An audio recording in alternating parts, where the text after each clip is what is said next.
support a federal takeover of Washington, D.C., as the president has suggested? Yeah, that is a decision for the president. And I think that what the president was saying is that we're seeing far too much crime being committed by young people, 14, 15, 16, 17 years old, that I can't get my hands on. I mean, I don't know if you've seen some of the pictures, but, you know, young people are coddled. And they don't need to be coddled anymore. They need to be held accountable. They shouldn't be going to arts and crafts in family court.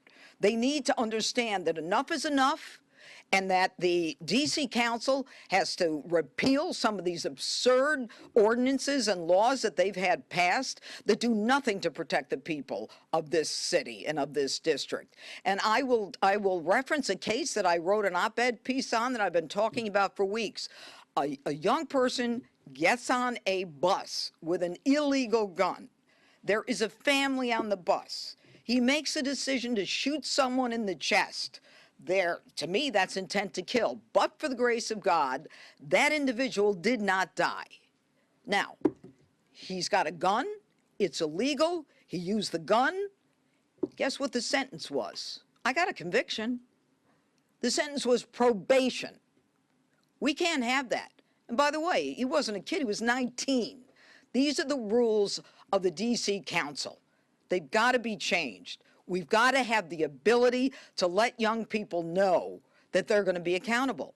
And if you look at some of these pictures of these kids being beaten by crews and bloodied up, and you want to tell me that, you know, it's only a kid who did it, no. Take a look at the bloodied up face and body, and you'll know that it's more than little kids doing this kind of thing.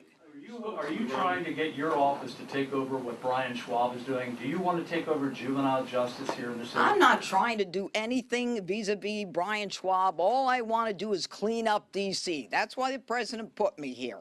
And youth crime is on the rise. In the last 4 years, we've had 150,000 cases of youth violence, okay, 4 years ago. Now it's close to 500,000 cases of youth violence.